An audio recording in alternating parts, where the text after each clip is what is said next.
News Harvest. This week in the headlines, multiple Iranian-backed militants are killed in Syria, security forces thwart a suicide attack in Hasakah, and the Assyrian community celebrates their new year. On April 1st, the Assyrian, Syriac, and Chaldean community of northeast Syria celebrated Akidu, also known as Assyrian New Year. The celebration dates back to the Assyrian Empire, with the current year being 6773 on the Babylonian calendar.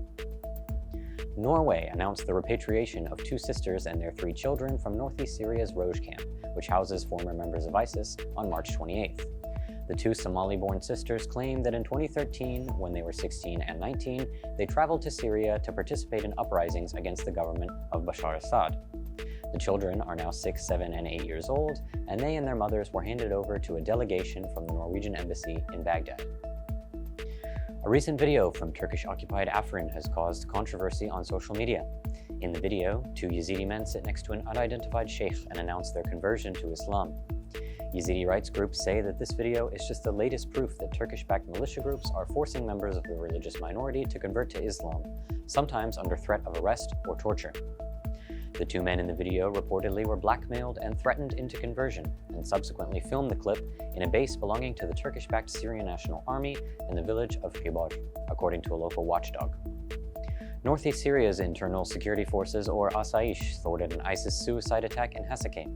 In a statement on March 31st, the Asayish announced that 2 attackers donned uniforms of the Syrian Democratic Forces and attempted to sneak into an Asayish center in Hasakah's Al-Nashwa neighborhood. The Asayish killed the attackers after a 10-minute firefight and confiscated their 2 AK-47s, 20 magazines, 8 bombs, and 2 explosive belts. Members and commanders of Iranian-backed militias in Syria have been killed and subjected to assassination attempts this week.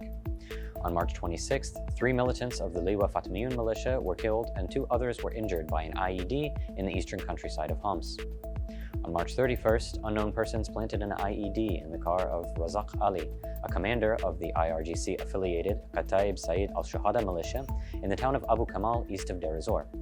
While the driver was killed, the commander survived. 3 Israeli strikes were carried out in Syria this week. On March 31st, Syrian state news agency Sana claimed that Israel launched several missiles into the Damascus countryside, with the strikes killing 2 advisors from the Iranian Revolutionary Guard Corps. The day before, Israeli strikes wounded 2 near Damascus. And just after midnight on April 2nd, 5 Syrian soldiers were wounded by a series of Israeli rocket strikes in Homs city and its countryside. Western intelligence sources stated that the strikes targeted an area associated with Lebanese Hezbollah. 6 people were killed in the southern governorate of Daraa this week. On March 26th, a former member of the government's military security branch was killed in Daraa city, and the same day, clashes between the government's 8th Legion and an armed group in northern Daraa killed 1 and injured 2.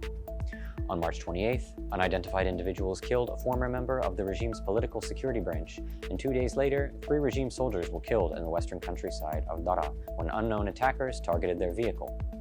Security chaos and near-daily killings have become the norm in Daraa since 2018, after failed Russian reconciliation efforts in the governorate.